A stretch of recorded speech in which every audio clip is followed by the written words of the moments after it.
Les amis, nouveau format sur ma chaîne YouTube, une interview et après cette interview, un entraînement avec Monsieur Saladin Parnasse, ma méthode, le cross-rob et Saladin, il en a un peu chié.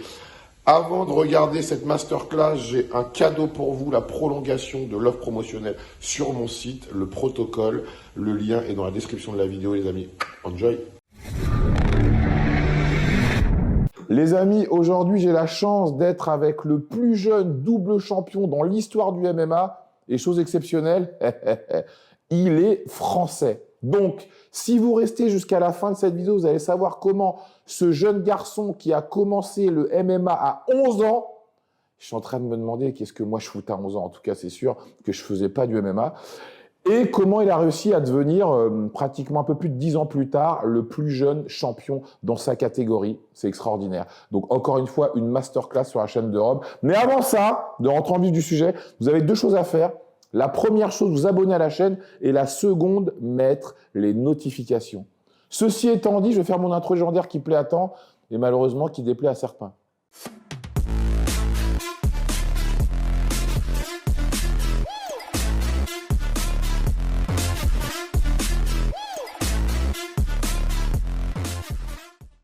Les amis, si comme moi, quand vous rêvez le matin, vous avez la chance d'être de bonne humeur, car vous avez le bien le plus précieux qui existe. Je ne parle pas de l'amour, je ne parle pas de l'argent, je parle bien évidemment de la santé et que de surcroît, les personnes que vous aimez, et n'oublions pas, celles que vous n'aimez pas sont également en bonne santé. On peut le dire officiellement, aujourd'hui est un nouveau jour. Today is a new day. Donc Saladin, j'ai eu la chance d'interviewer l'un de tes comparses qui est dans le même top que toi, Ramzan, un garçon extraordinaire à qui je fais un petit coucou. Et quand j'ai interviewé, il m'a un peu parlé de toi. Et quand il m'a dit que tu as commencé le MMA à 11 ans et que 10 ans après, tu as été le plus jeune champion dans ta discipline et dans ta catégorie, double champion d'ailleurs, je me suis dit, ce mec-là, faut qu'il soit à côté de moi. Et après, quand on s'est parlé sur les réseaux, ce qui m'a marqué également, c'est que bon, t'es jeune, t'es beau gosse, t'es renois déjà, ce qui est plutôt pas mal. Et surtout, t'étais pas marqué par les stigmates de la douleur et du combat sur ton visage. Non, donc ça veut dire que c'est toi qui as cassé plus de gueule que l'inverse. Donc, est-ce que tu peux nous parler de ton parcours? Comment tu as commencé déjà à 11 ans? Mon parcours, moi, j'ai commencé à 11 ans. J'ai commencé directement le MMA dans mon club, l'Hatch Academy. Et voilà, j'ai gravi les échelons. J'ai commencé mon premier combat à 11 ans. Attends, t'as commencé le MMA à 11 ans et t'as fait ton premier combat la même année? Directement. Ah ouais, t'as un vrai rat de pite. Ouais, j'enchaînais direct, j'avais faim. Wow. Et puis après, j'ai fait plein de combats amateurs jusqu'à mes 17 ans. J'ai fait mon premier combat professionnel. J'ai affronté un daron à 17 ans. Et puis, j'ai enchaîné les combats jusqu'à arriver à 9-0. J'ai signé dans l'une des plus grosses organisations mondiales, le KSW. Puis j'ai enchaîné les combats. À 22 ans, j'étais champion de cette catégorie, de cette organisation, 66 kilos. Et là, maintenant, je suis double champion de cette organisation, dans la catégorie 66-70 kilos. Waouh. Donc, quand tu regardes dans le rétroviseur, si on t'avait dit, quand tu as commencé le MMA à 11 ans, que 10 ans plus tard, tu allais faire ce que tu as fait aujourd'hui, tu aurais cru ou pas? Ouais, j'aurais cru, parce que moi, je bosse. Je suis un bosseur et dans quoi que je fasse, voilà, je travaille dans tout, je me donne à fond. Donc, j'allais réussir à devenir quelqu'un, quoi. Quand tu regardes ton histoire, parce que bon, tu nous as dit que tu as commencé donc à la Hatch Academy et tu es toujours à la Hatch Academy, tu as toujours le même entraîneur d'ailleurs. Quand tu regardes le parcours d'un mec comme Mike Tyson, tout ce qu'il a entrepris dans la boxe a été grâce à Gus D'Amato. Donc, son histoire, elle te parle un peu? Ouais, son histoire, elle me parle un peu. On apprend aussi avec les légendes comme ça. Ils ont fait beaucoup d'erreurs et dans leur façon de combattre et dans leur vie. Donc ouais, ils m'ont beaucoup inspiré. Et qu'est-ce que tu peux nous parler de la relation que tu as avec ton coach? Parce que, surtout dans votre sport, bon, même si je ne suis pas un crack de ce sport, il y a quand même des coachs qui sont des stars. Je veux dire, il y a des personnes qui peuvent t'ouvrir des portes plus que d'autres.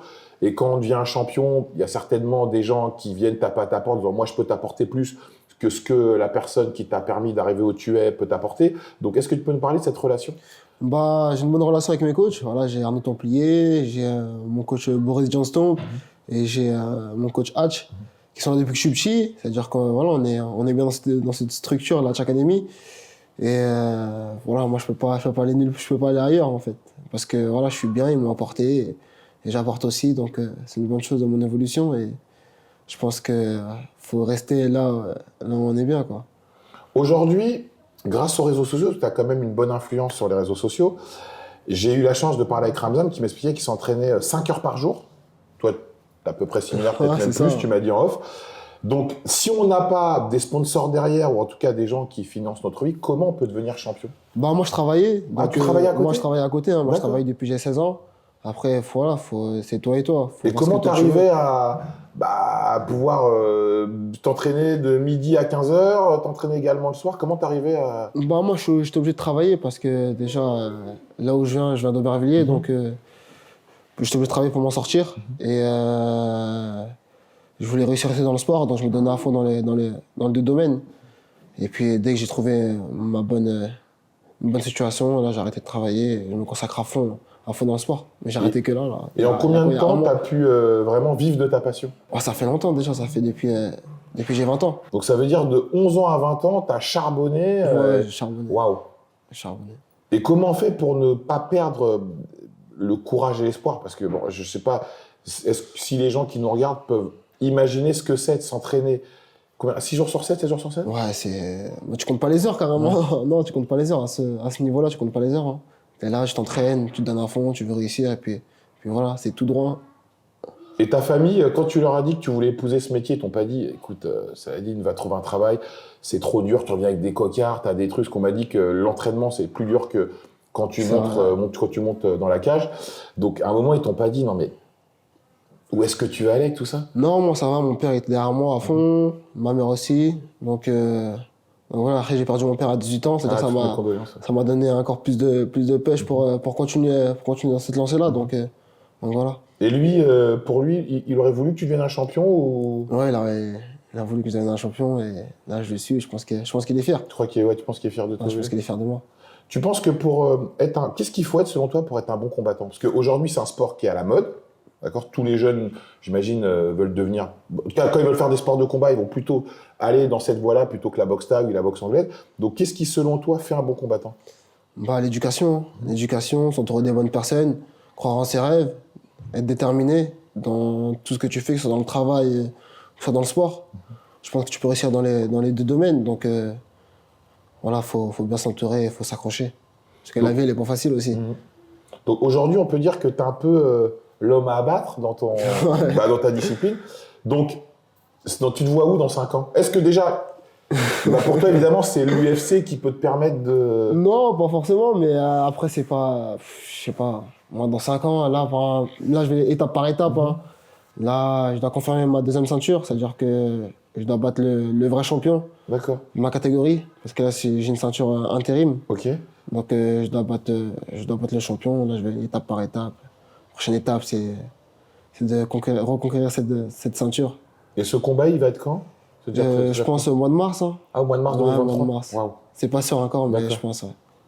Et après ça, donc c'est quoi pour toi tu vois continuer à combattre jusqu'à quel âge? Après ça, j'ai des contrats. Je dois respecter les contrats et puis je me vois combattre jusqu'à 40 ans. Hein. Waouh, waouh. Ouais, moi, c'est ma vie. Hein. Ouais, moi, j'aime que ça. Hein. Est-ce que tu penses qu'un mec comme McGregor, il a vraiment fait faire un virage au sport de combat car il est devenu athlète et également influenceur? Il a montré qu'aujourd'hui, c'est bien d'avoir des résultats, mais l'important également, c'est d'avoir une image autour de sa pratique pour que des sponsors viennent taper à la porte et en vérité, c'est ça qui rapporte de l'argent. Ouais, après, je pense pas qu'il est devenu influenceur. Hein. Tu ne deviens pas influenceur en faisant du MMA. Donc, non, c'est. Voilà. Conor McGregor, il a marqué les MMA. Voilà, maintenant, quand on parle de MMA, on entend Conor McGregor. Ouais, c'est clair. Donc, Moi aussi, c'est devenu un nom, c'est devenu un truc de fou, quoi. Donc, moi, j'espère avoir un nom aussi renommé que lui. Donc, pour ça, faut que je casse encore des bouches. Hein. Ouais, C'est ça. quel métier incroyable. T'as dû en casser des bouches depuis que t'as 11 ans, ça arrive. Oh là, avec le sourire en plus. Hein. Ouais, c'est ça. Et toi, dans le futur, t'aimerais faire, je sais pas, une marque de vêtements, un club de Là, j'ai MMA lancé ou- ma marque de vêtements, D'accord. Super Prodige. Ok. Vous pouvez retrouver des t-shirts, là, je vais créer des pulls. On va mettre le lien dans la description. Ouais, c'est www.superprodige.com. Voilà, il y a des t-shirts, il y aura tout, quoi. Est-ce que tu penses qu'aujourd'hui, maintenant, être un bon combattant, ça suffit plus? En tout cas, pour en vivre confortablement. Si, je pense que ça suffit. Voilà, quand tu performes, quand tu te donnes à fond, je pense que ça suffit. Hein. Après, faut y croire, faut te donner à fond. Rien n'est facile, comme je l'ai dit, l'entraînement, il est dur. Hein. Il est très dur, donc es obligé de t'entraîner très dur pour être champion et pour avoir des résultats. Comme on dit souvent dans le sport, ou même quand un homme réussit, sa stabilité émotionnelle et personnelle est importante. Toi, t'es en couple, par exemple? Moi, je suis en couple. Après, ça dépend des gens. Il y en a qui vont connaître l'émotion de l'amour à 30, 40 ans. Il y en a qui vont connaître l'émotion de l'amour plus tôt. Moi, j'ai connu l'émotion de l'amour et là, je me suis marié. T'es en couple depuis combien de temps? Je suis en couple depuis combien de temps? Je sais pas, 3 ans. D'accord. Voilà. Et donc là, t'es marié maintenant? Ouais, je suis marié. Ah, donc toi, t'es vraiment un mec sérieux. Hein.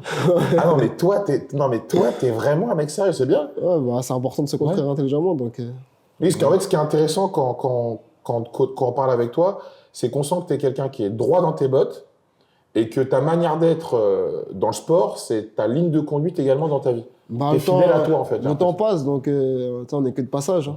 Donc, c'est important de se construire intelligemment et de faire les choses bien. T'as des enfants déjà?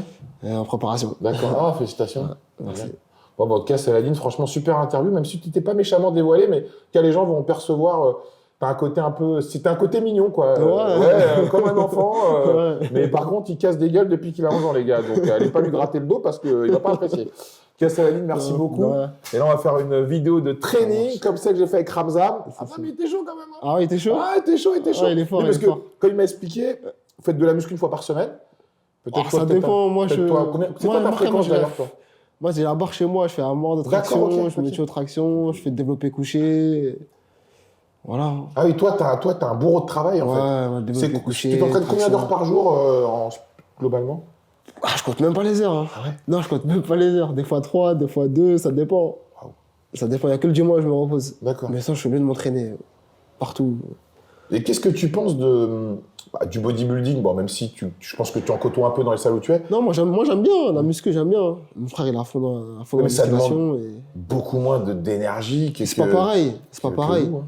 C'est pas pareil. Mais après, si tu veux avoir un bon gars, être en bonne santé, je pense que c'est important aussi de la musculation. De faire un peu de traction, de pompe, tout ça. Ça permet d'entraîner ton corps. Et toi, D'avoir un bon physique. t'aimerais te développer un peu plus? Je pense après ma carrière, ouais, Après j'aimerais ta bien. carrière, ouais. Après ma carrière de sport, ouais, pourquoi pas. Hein. Saladin, en tout cas, c'est un honneur de t'avoir eu à côté de moi. On va se faire une vidéo de training de malade. Ça marche. Les gars. Les amis, après l'interview de mon ami Saladin, on se retrouve aujourd'hui pour faire du training et pas du MMA, pour faire de la musculation. J'ai la chance d'être avec le double champion du monde dans 2 catégories différentes et c'est le plus jeune dans l'histoire de MMA. Et on a la chance que ce soit un Français, en plus un mec d'Aubervilliers, moitié Renois, moitié Rabza. Donc dans la méthode que nous allons faire aujourd'hui, Saladin, c'est le cross-robe. C'est un mélange de crossfit et d'entraînement à la robe. Donc le crossfit, c'est basé sur du temps en faisant le plus de tours possible pendant un laps de temps bien défini. Et là, on va faire ce qu'on fait en musculation, un entraînement classique basé sur un nombre de reps, un nombre de séries. Mais entre chaque série, on va faire des abdominaux, donc 1 minute d'abdos entre chaque série. Donc pour ceux qui me regardent, vous avez déjà vu cette méthode, le cross-robe que j'ai fait avec Ramzan et que j'ai fait également avec Alex. Donc là, mon petit, ça va donner, on va faire pec dos, muscle agoniste-antagoniste. Donc on va commencer par du développé incliné avec haltère, enchaîné avec du tirage barre devant. On est parti pour 15. 3, ça, 4, yes, 5 et 15. Super, on pose. On enchaîne direct le tirage barre devant.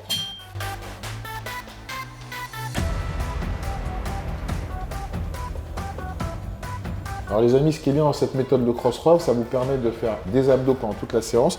Et pour les personnes qui pratiquent une activité telle que ça là, les sports de combat, ça permet d'avoir toujours les abdominaux serrés, car la chaîne abdo-lombaire pour ce type de sport est essentielle et primordiale.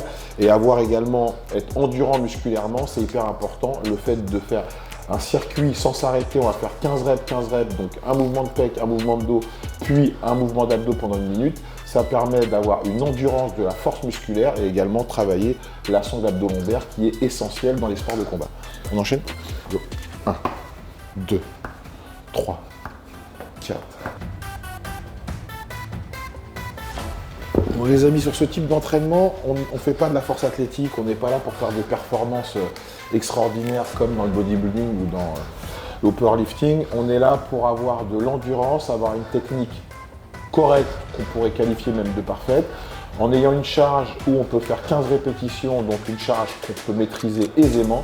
Donc l'important c'est ça et surtout arriver au terme de l'entraînement car c'est un entraînement qui est assez intense. Donc pour un athlète comme Saladin, ça va être du pipi de chat, mais quand même vous qui n'êtes pas forcément des athlètes comme Saladin, La piste de chat, ça peut faire mal aux yeux quand même. Alors, on enchaîne.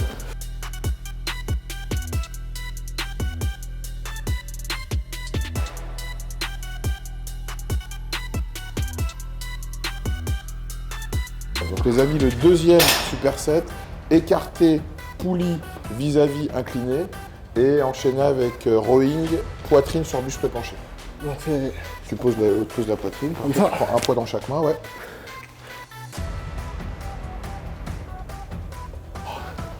4. On enchaîne. Donc deuxième superset, écarté incliné, poulie vis-à-vis. 15 reps, enchaîné avec rowing, poitrine sur buste penché avec halter, 15 reps également, et enchaîné avec abdos, oblique, pied droit sur genou gauche, pied gauche sur genou droit, 20 reps de chaque côté, 4 séries comme ça sans s'arrêter. On est parti, let's go. «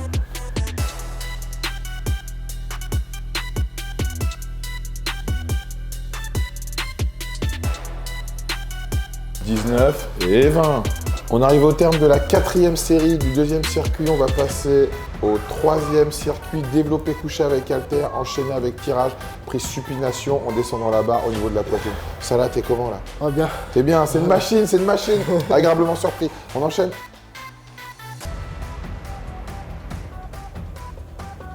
L'important, les amis, dans cet entraînement, c'est l'intensité. L'intensité que vous mettez, c'est ça qui va être déterminant dans cet entraînement et qui sera bénéfique pour les personnes comme ça là, qui font un sport de combat où ils ont besoin d'avoir de l'endurance et de la force, ou même pour vous qui faites de la musculation, si vous voulez changer vos méthodes d'entraînement et bousculer vos habitudes, le cross-rob, c'est la méthode qu'il vous faut. Les amis, voici la 4e et dernière série du 3e superset. On est parti. 5, 4, 3, 2, 1, yes.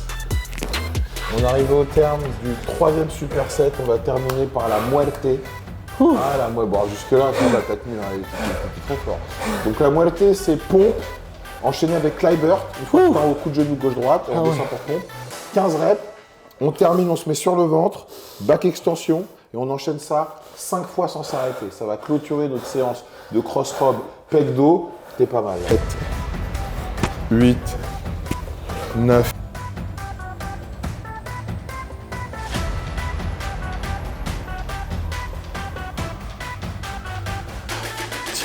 « 11, 12, 13, 14. Yes.